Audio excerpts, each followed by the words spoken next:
I'd like to call the meeting of the Board of Adjustment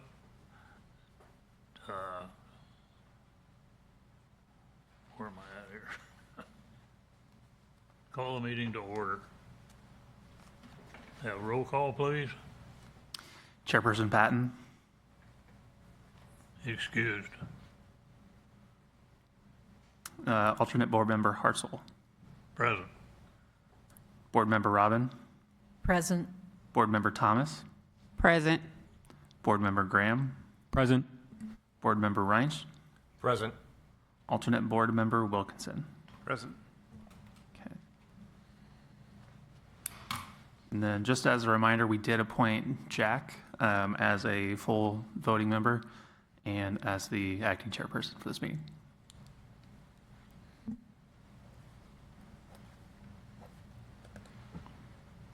Everybody would stand. We'll do the Pledge of Allegiance to the flag.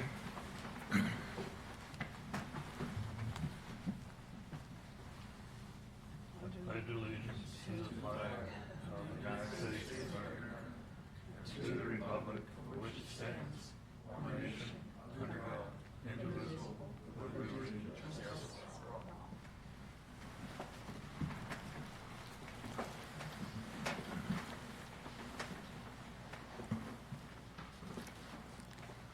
You're gonna have to help bail me out here.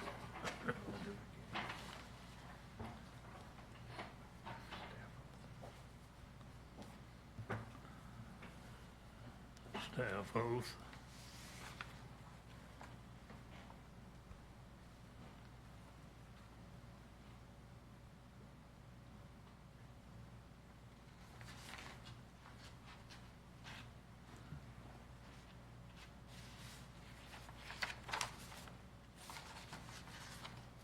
Have to excuse me here. I'm green at this tonight. You can use the language that I gave you just a moment ago for staff oath as well. Can tell where I laid it. Okay, next will be the staff oath. First staff, raise your hand. Do you swear and affirm that the testimony you're about to provide is the truth? I do.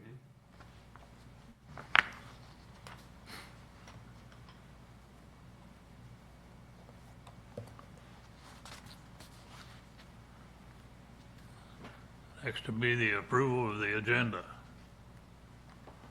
Need a motion to approve the agenda. I make a motion to approve the agenda. Second. Motion and second. Everybody vote.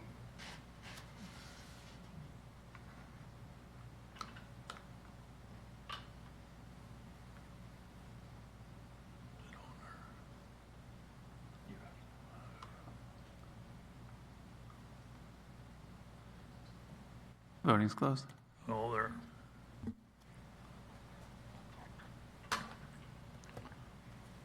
Next will be the approval of the minutes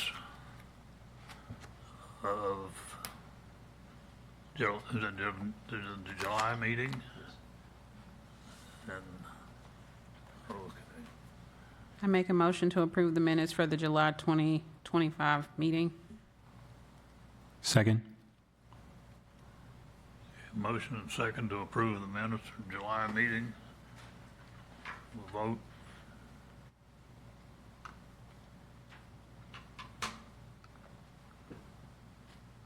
Voting's closed. Okay.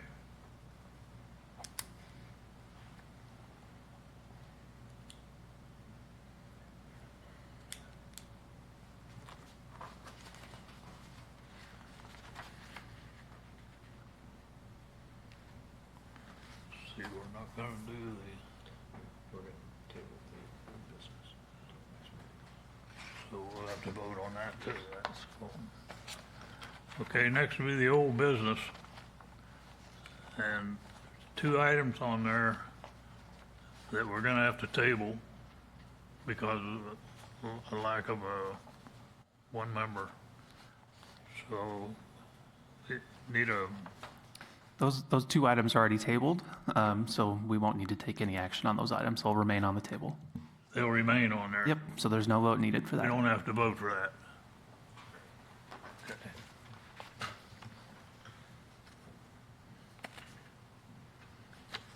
Guess we go right into, Look into this, I looked into business in the first item. yeah.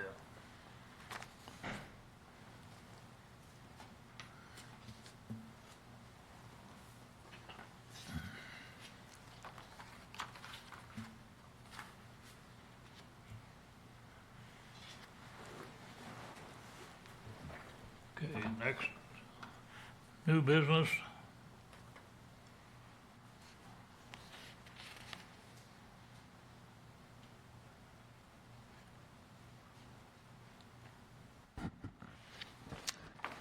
Good evening, everyone. Cow Lake Drive. Oh, yeah, you want to do your part next? Yep, we'll go ahead and start the staff presentation on this one. So the applicant is requesting a variance to reduce the required 25-foot rear yard setback to 10 feet for the purpose of ground-mounted solar panels. And per section 400.930A2, ground-mounted solar systems must comply with all setback and lot coverage requirements for the zoning district in which the property is located. The applicant did claim that no rear building line was established or platted for the subject property. However, per section 400.080D4C, the rear yard requirement for properties zoned R1 is 25 foot. And I think that comes from some confusion about the survey that the applicant provided, but I'll touch on that in a moment as well. The applicant has not provided any information showing a hardship based on our criteria for evaluation.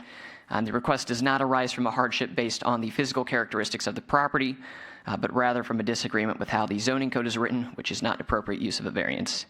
And since the applicant is only able to meet one of the 5 required criteria listed below, staff is recommending denial. And then I did talk with the applicant on the phone. He mentioned that one of the nearby neighbors recently sold their home, had a new survey done, and that showed the 25-foot rear yard setback as is required. Thought maybe perhaps because his survey didn't show that it wasn't there. However, I actually have copies here of the old survey from the neighbor that he mentioned. I'll hand these out to you here in a moment, and you'll see that it is drawn up in an identical fashion to the applicant's survey. This was back when the home was built back in, I believe it was 1984. It does not show that 25-foot rear yard setback, which the new survey shows. That was just kind of the style of the survey at the time. Even to this day, sometimes only the front building line is shown. Just because it's not shown on the survey doesn't mean that it doesn't exist. And as I mentioned, staff is recommending denial. However, if you do decide to approve the variance, we do have several conditions that we'd like to recommend. One being that the setback reduction shall only apply to the ground-mounted solar panels. Should the solar panels fall into a state of disrepair or be removed, this variance shall be void. And the photograph submitted by the applicant showing the rear of the house indicates a potential property maintenance violation.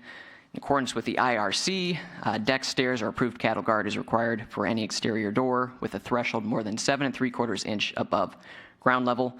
And that photograph you have there in front of you, the applicant did try to remediate that. However, per that residential code, the gaps can be no more than 4 inches. So the guard that is shown there would need to be adjusted so that the gaps in the panels are no more than 4 inches. And with that, I can take any questions that you all have. Oh, I'll pass out the old survey as well from that neighbor's home.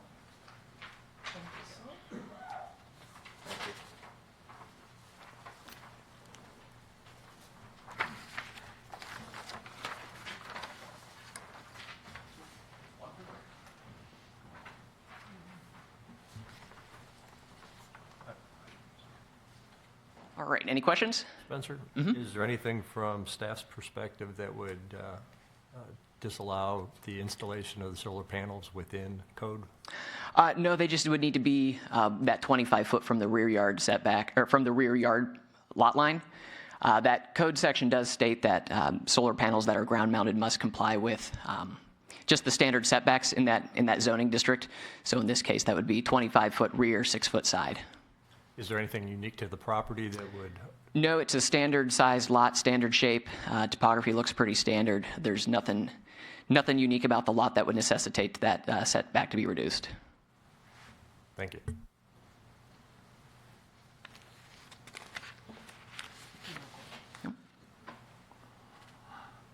that it for you, Spencer? I guess that's it for me. Thank you.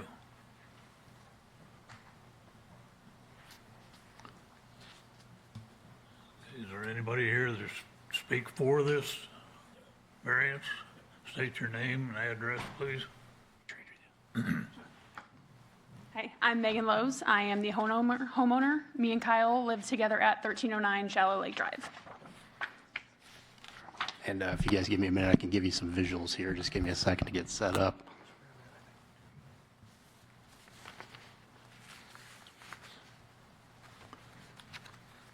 Okay, what are,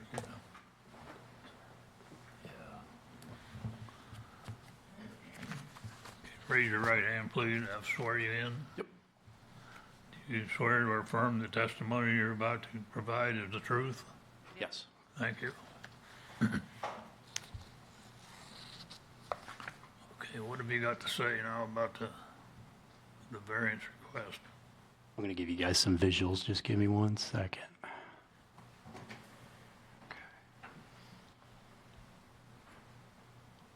And I think everybody from the Board of Adjustment probably has this visual. Again, my name's Kyle Hawkinson. Megan and I live together at 1309 Shallow Lake Drive. My background, I'm a mechanical engineer by training. I have an industry certification in renewable energy. It's called the NABCEP certification, which is North American Board Certified Energy Practitioners. I carry what's called a PVCMS, or Commissioning and Maintenance Specialist certificate.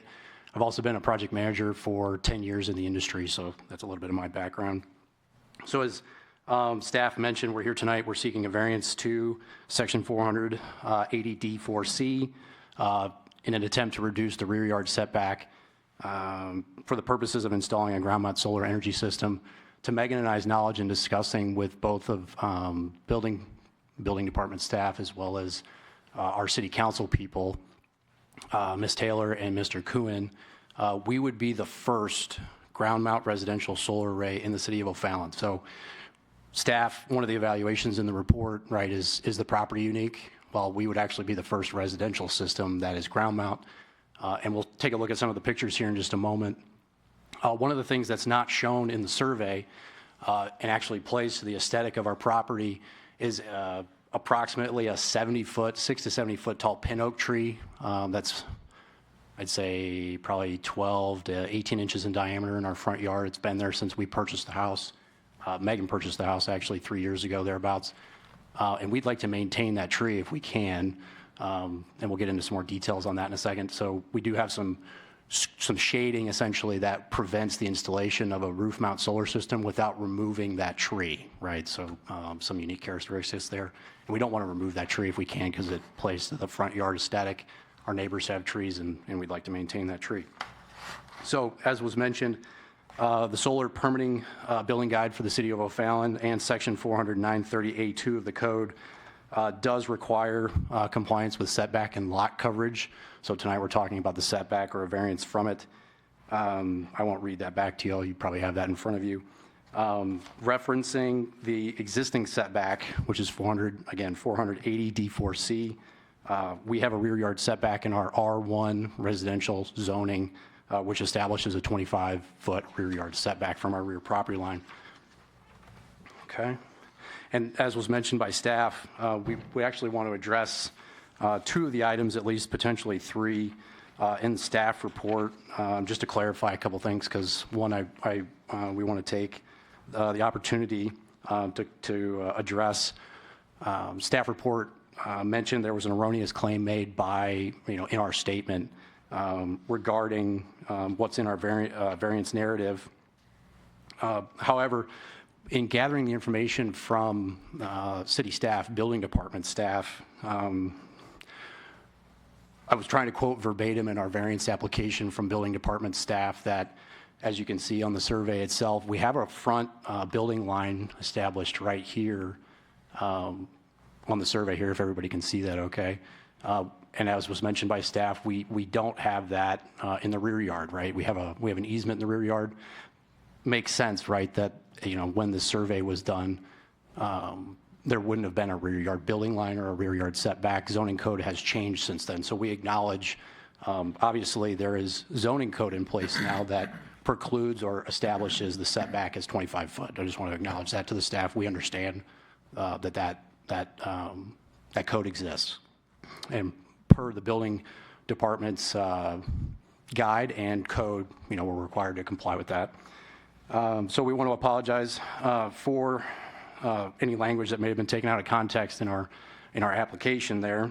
We don't contest that setback, but we're requesting a variance from it for reasons aforementioned, and we'll get into some more detail here in just a second. The report also mentioned that our application was not a proper use or an appropriate use of a variance. I'm only aware, Megan and I are only aware of 2 avenues to request this kind of an action, in the city in terms of code. Right, one is compliance. We have some conditions, I think, that we'd like to pursue a variance for this case, but in discussion with our city council members, they indicated to us after we received the staff report that this actually is a appropriate or a proper use of a variance. The other method is, as we understand and as was told to us by the council members, is a text amendment, proposed that's sponsored by city council or the mayor, and it would come in front of, I think, city council for a vote. So the first opportunity is a variance request to seek this type of action. Also mentioning, in discussing the variance and, is it the proper method or not, just talking to Mr. Kuhn, who is a veteran of the city council, and also Ms. Taylor, who is newer to the city council, just explaining the details. They indicated they were in support of the variance. It seems to make sense to them. And actually, Mr. Kuhn indicated to me in that conversation, we had a phone call yesterday, that's where we got the information that MasterCard O'Fallon, if anybody's familiar with the installation at Highway 40 and Winghaven Boulevard, they have a sizable ground mount array for carport solar, essentially.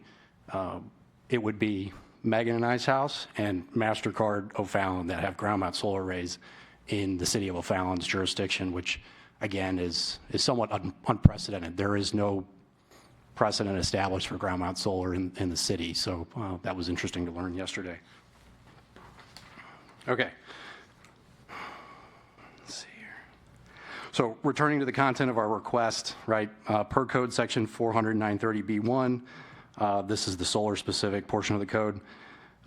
It references solar carports may be permitted in any off-street parking area, commercial or industrial properties, and on residential properties if it is in compliance with 400.275 of the Code of Ordinances.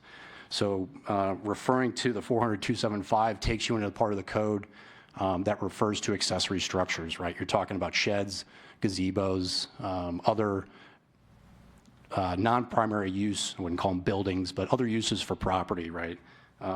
So looking at that section of code, we actually do believe in this case, again, noting there is no prior residential ground mount solar system in the city, and looking at 400.275A 2C1, there is precedent actually for deviating from the rear yard setback, which is established by standard code of 25 foot. In summary, sheds, accessory structures are allowed to be within 10 feet of the rear property line, right?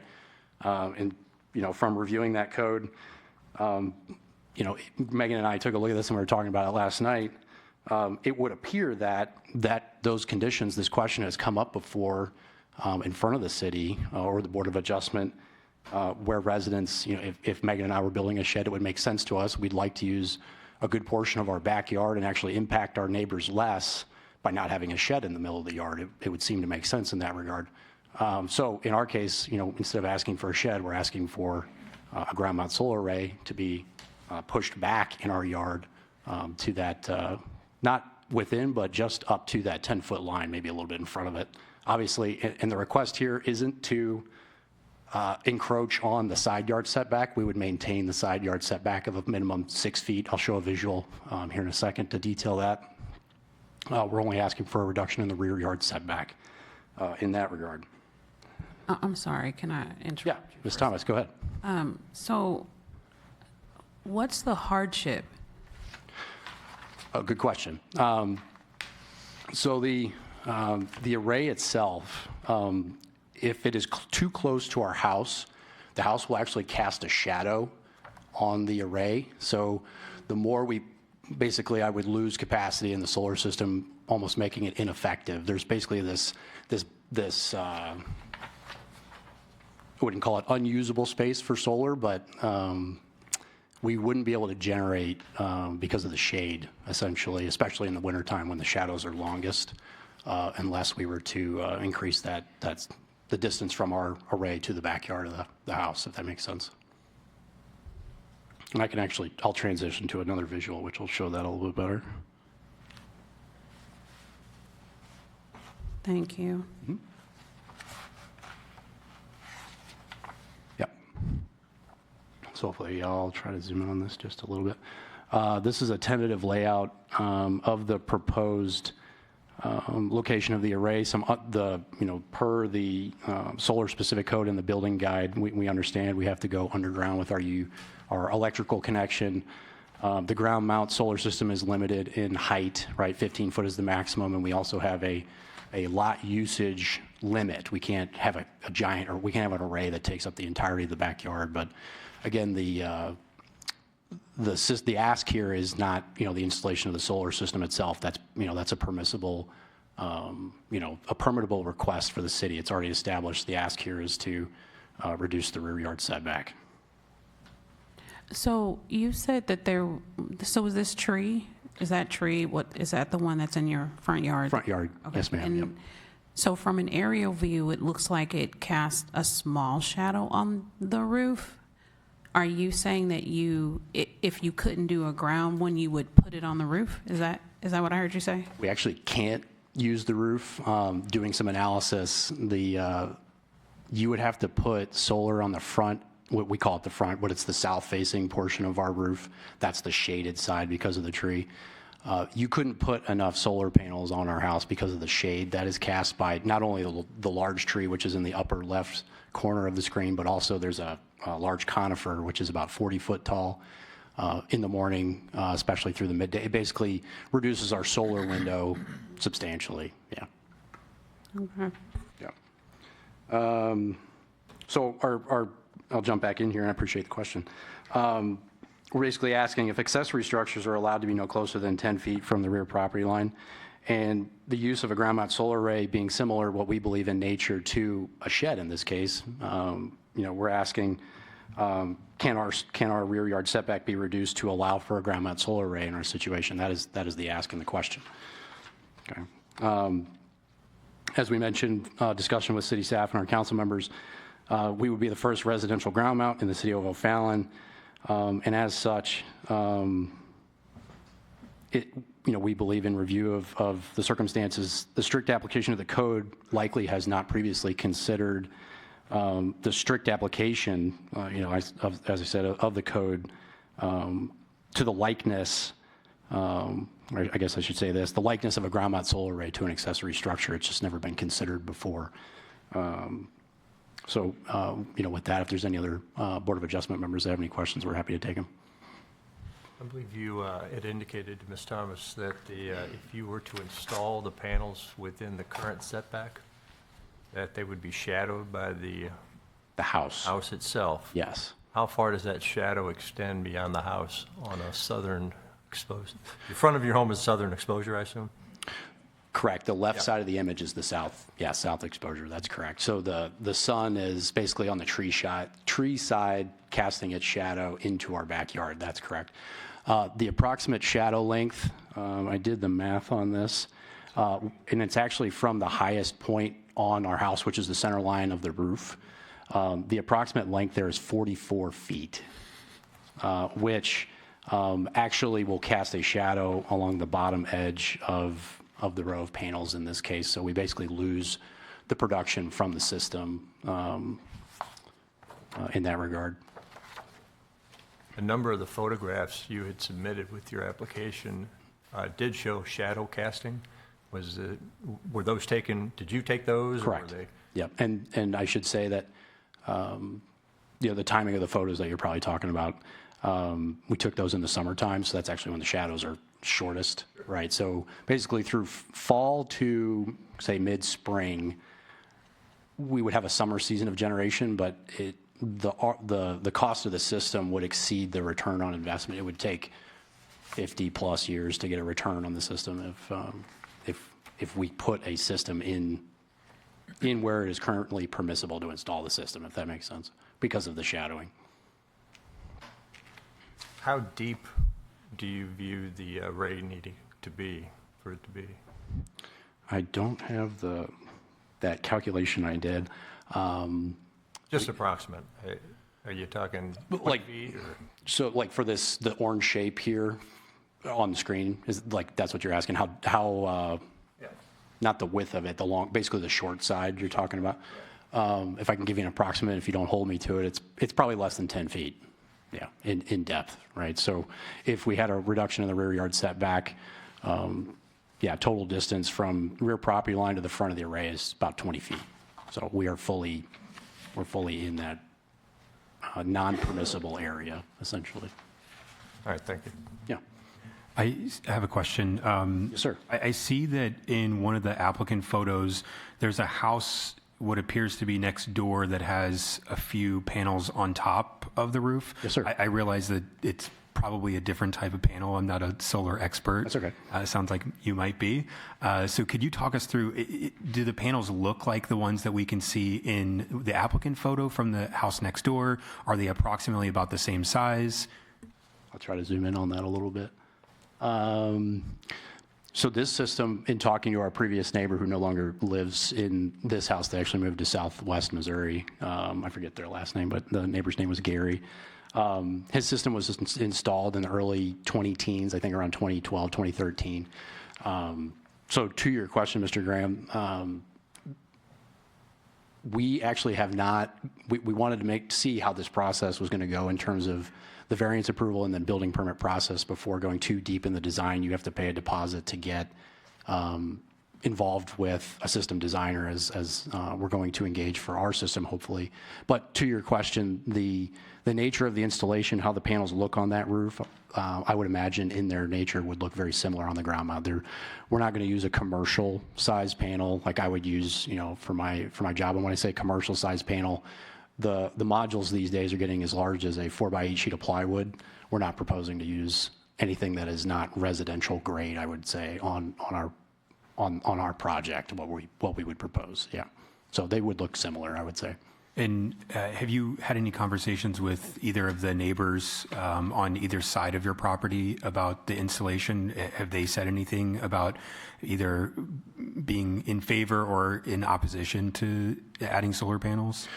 Good question. Our neighbor actually to the west of us, I think they just had a baby, so we haven't had an opportunity to discuss with them the installation itself. Our neighbor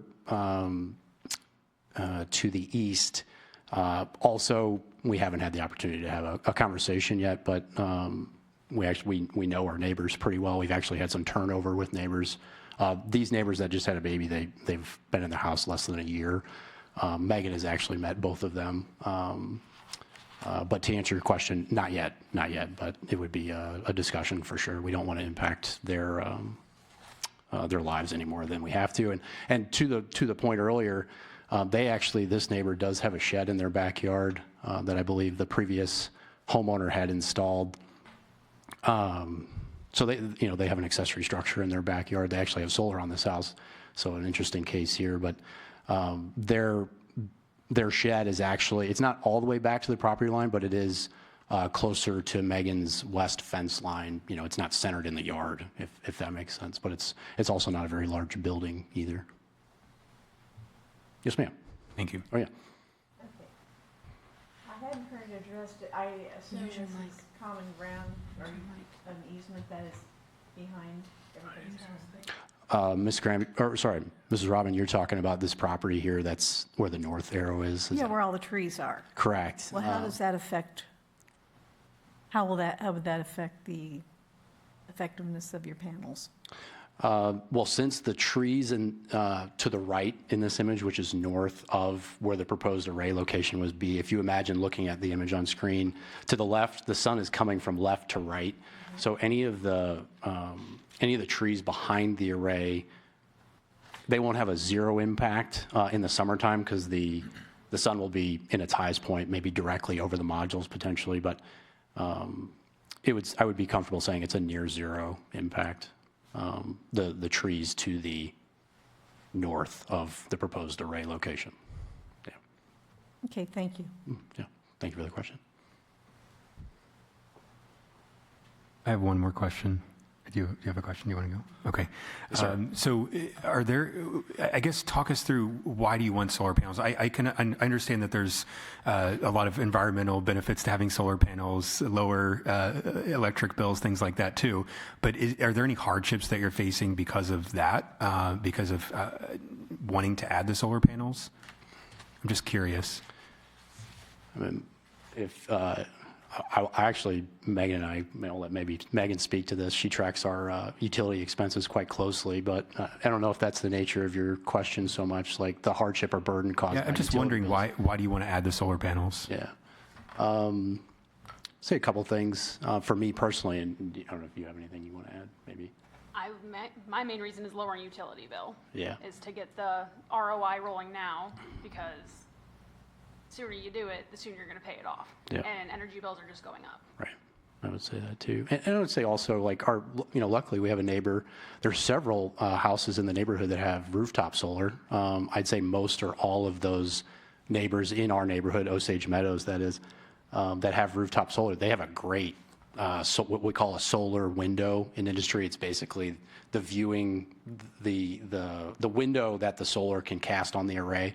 Anybody that has it has a south-facing roof with almost no trees casting a shadow or shade on their array. So like Megan said, utility bill cost. Obviously, there is an expense to installing the array. It's an investment, right? The system would be in place, for its usable life. In industry, we say, we want to design for at least a 35-year design life, and the equipment is getting so good these days that at least the modules, the racking, there's no considerations there. But saving on utility bills, there is an investment for the installation of the system. But again, apologies, Mr. Graham, if I didn't answer your question. I'm also in the industry, so I believe in the cause. And like I said, our previous neighbor to the west had it as well and enjoyed a great benefit from it. And I think the homeowners now, they enjoy the benefit of a lower utility bill because of their system too. Yeah. Thank you. Yeah. Great question. Thank you. Yes, sir. I just had one more question for you. Yeah. I'm looking at the submitted survey, and it appears the lot is about 110 feet deep. You want to cast that? And Yeah. it looks as though the home itself begins about 22 feet from the front of the lot line. Yep. Extends back another 24 plus feet. Yep. So to comply with the 25-foot setback on the rear of the property, you would still have 40 feet of yard. Yeah, correct. And you had indicated that the depth of the array was about 10 feet? Approximately. Approximately. Yeah. So can you just help me understand from your perspective of why it is you don't feel as though you can comply with the current setback requirement? Well, I'll try to. So like we mentioned, the shadow, maybe you're getting at the dimensions. I'd have to get a more accurate number for like the shadow case. Why placing the array within the currently permissible location? I think that's a strong argument for that. There's a strong impact to the system's production that would essentially negate the benefit of having it. That's probably the strongest. But in that location, yes, could we make it fit? Yeah, it would fit, but it really wouldn't do any good. I guess I would say we wouldn't get the return on investment from the installation. Do you have anything you're able to provide us that would quantify that for us? I could get you guys calculations on the shadow lengths and whatnot. I guess I'm trying to understand with the 40 feet and a 10-foot depth of the array. Yeah. You're talking about 15 feet here, where you're asking for the Right, variance. so- And is that 15 feet, just what is that, and the shadow depth from the rear of your home, how many days a year is the shadow that That length? long. And what time of day is, So I'm going off my industry knowledge. I haven't gone to the depth of analysis here, but I can give you an idea. So fall to spring, basically from October to, I'd say, March approximately, the shadow length is not the same through the winter. It's also not the same through the summer. I'd have to do some math to get a calculation on what it would be. So, say from March to October summer season, there would be, I'd say, a lesser impact, but there again, the impact in the wintertime, again, we couldn't recoup the gain from the solar installation. And that 10-foot dimension, like if we're just going to do some hand math here, right? 25 rear yard setback, another 10 feet here. Let's see, the house is about 25 feet, so you're talking 45 feet there. 50, 70 off of the 110-foot depth, right? You have 40 feet.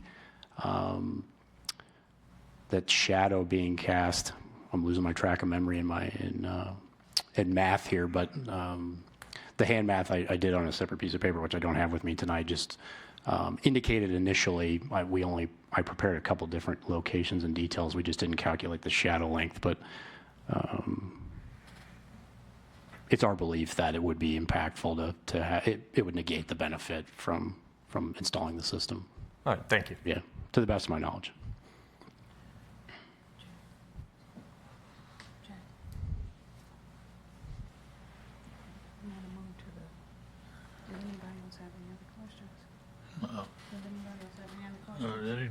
Anyone else to speak for this? Is there anybody here to speak against it? Thank you so much. We appreciate you. Yeah, thanks for your time and your consideration. Your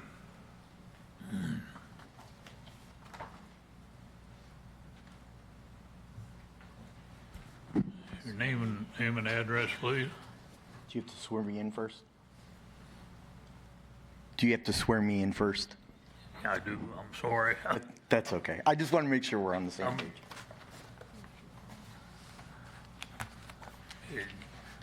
You swear or affirm the testimony you're about to provide is the truth? Yes, I do. Thank you very much, Mr. Chairman, members of the board. My name is Arnie C. A.C. Dinoff, City Public Advocate, mailing address P.O. Box 1535, right here in O'Fallon. First of all, I'd like to make a public information request, which is allowable under the state statute, Chapter 610 of the Board of Adjustment. The Board of Adjustment, prior to this meeting, held a closed session of the Board of Adjustment concerning this application, application number 25-007860, and under 610.021, 610.022 of the revised state statutes of Missouri, I'm hereby asking for the meeting minutes, what decisions and topics were discussed, and if any votes with individual members were taken, and your attorney off to the right knows exactly what I'm speaking about. And so hopefully I'll be hearing from your Secretary of the Board of Equalization about what type of action you took outside of the auspices of the public under the skies of Chapter 610, the Open Meetings Act. Chapter 89 of the revised state statutes of Missouri give every applicant a firm duty to prove a hardship. And I did not hear one iota or any proof of a hardship.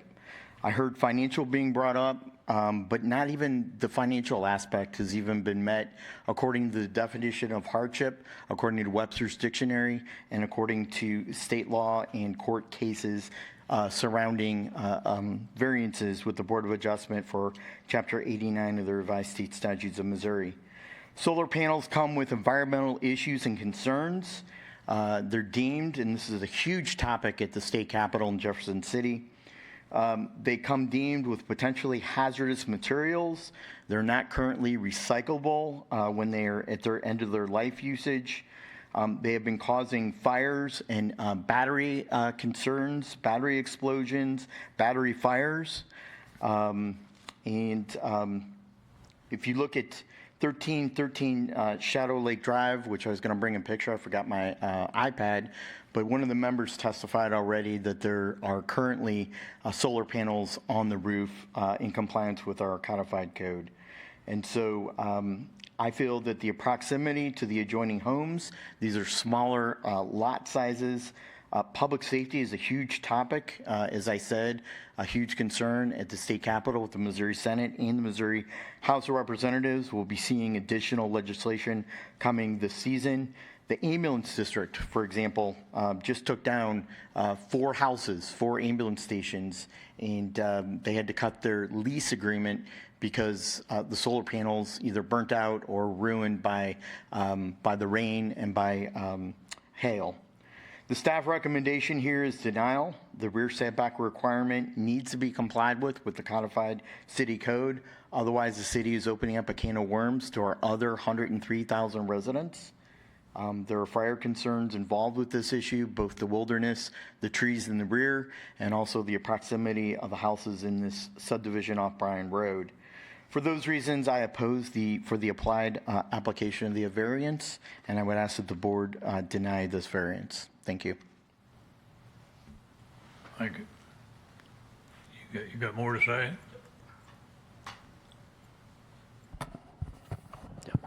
Just wanted to take an opportunity to address some of the, one of the residents' concerns, right? I think I heard Lise. Just wanted to confirm, Megan and I are proposing to install the system. We will own it outright. We're not proposing to lease it.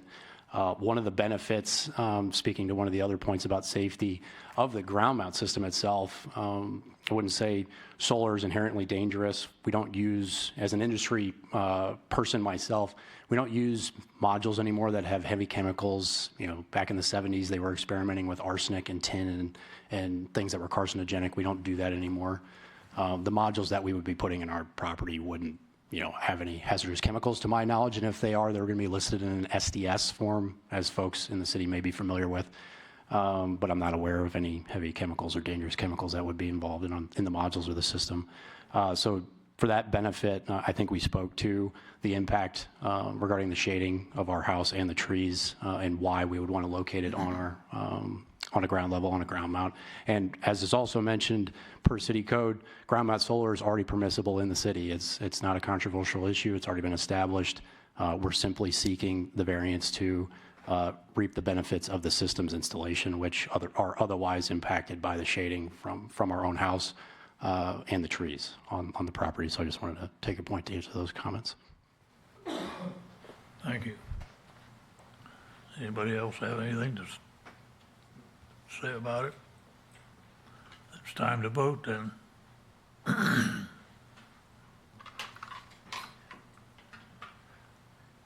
I make a motion, we move to a vote on the request to approve the variance. If I may, I believe the motion is to approve the variance as requested, Yes, sir. as opposed to going to a vote. The motion is to approve. Is that We'll correct? have to second that. My motion was to move to a vote. So you're calling the question, asking that the Yes, sir. vote on what? On approval of the variance request. So is there a motion to approve the variance? I'd like to make a motion to approve the variance. Thank you. I'll second that motion. Time to vote.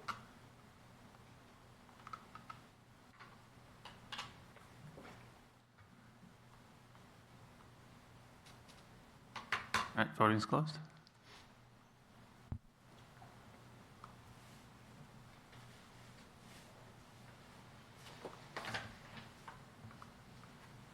We're sorry, your motion did not pass.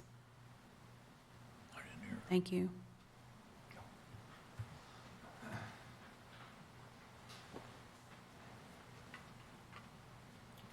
Go to the next one. Go to the next. I just- We'll go to the next thing that we have. Oh. Keep me going here, will you?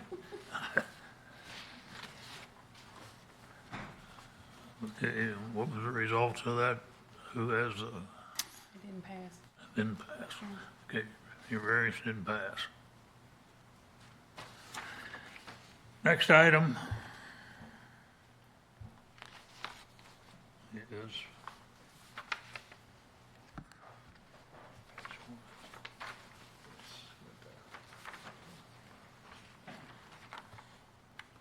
it's 2500920007. 07. Jacqueline Circle Drive. Motion for a variance to allow a shed in the side yard. All right, hello again, everybody. The applicant is requesting a variance to allow the placement of an accessory structure in the side yard. Per 400.275A2C1A, accessory structures are not allowed in side yards. The applicant has provided documentation showing drainage issues in the backyard where sheds are typically allowed. The applicant's side yard is wide enough to fit the shed without it being placed in an easement or a setback. And additionally, there's an existing vinyl fence which will screen the shed from public view.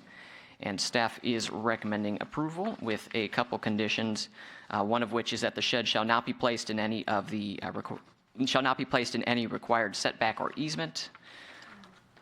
Oh, excuse me. Should the shed fall into a state of disrepair or be removed, the variance shall be void, and the applicant shall be required to obtain a building permit. I'd be happy to take any questions on this one. I don't have any questions. All right. Okay. Is there anybody to speak for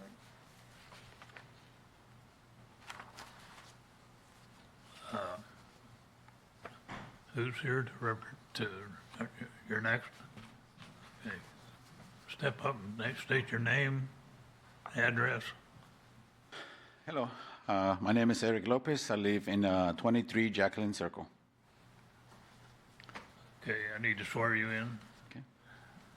Do you swear or affirm that the testimony you're about to provide is the truth? Yes, sir. Thank you. And what have you got to say for? Not much, pretty much. I submit the information that I have. And the spot, I guess I will be allowed to put the shed. I live pretty much at the end of, how do you say, I guess the end of in the corner when all the water drains. I'm sorry, when all the water drains. So I submit some pictures. When I originally bought the house, I was always wonder why in the bottom of the fence it was kind of like a gap. And then later on we find out that when it rains really hard, all the water goes into that corner, and that's why it was a spot, where the water drains. So if I put a shed in that place that is allowed, it will block more of the water. So I will have a second swimming pool next to my pool. That's why I'm requesting to put the shed next to the house. It is enough space, I guess, to put it in there. And like previously was saying, my fence will block it, from the view from everybody. I contact my HOA, and they say that they didn't have any problem as long as, it gets approved by the city. The shed is a pre-manufactured shed, is that true? Mm-hmm. Mm-hmm. Yeah, Home Depot is pretty much waiting for the approval so they can start.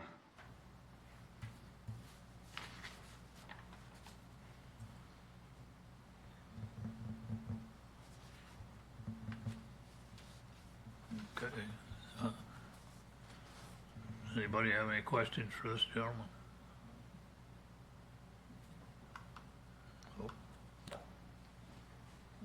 Oh.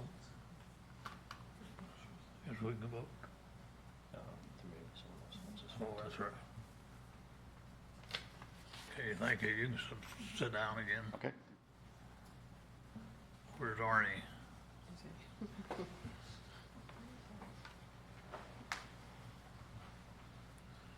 Arnie, you got something you want to say?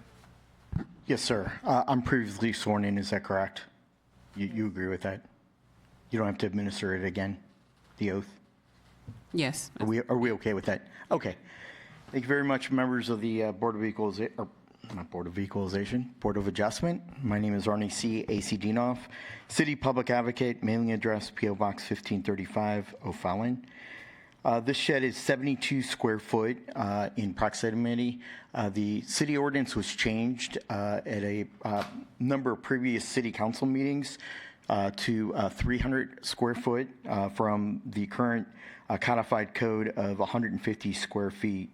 The city code section 400.275 subsection A, subsection 2, subsection C, subsection 1, subsection A dealing with accessory buildings, it has to be in the rear property. In this case, the applicant has demonstrated a hardship in terms of drainage issues in the rear yard with the water flow going one way. And this, by placing a shed in the middle of the water runoff, will block the water flow. He has demonstrated a hardship, in my opinion, and it is a smaller shed, 72 square foot, compared to the 300 square foot that he'd be allowable under the city code with the proper setbacks. And so therefore, I would ask that the board unanimously grant this variance to the homeowner and to the applicant for a variance under section 400.275 of the city codified code. Thank you, Mr. Chairman. Thank you. Is there anybody else to speak? No? Time to vote. Mr. Chairman, I'd like to make a motion to approve the variance as requested with the following conditions. 1, the shed shall not be placed in any required setback or easement. 2, should the shed fall into a state of disrepair or be removed, this variance shall be void. And 3, the applicant shall be required to obtain a building permit. Okay, everybody okay with that? Second. Okay, we have to vote on that first.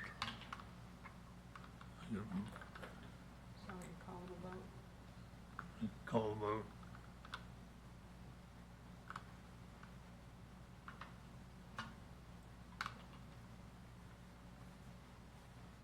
Voting is closed.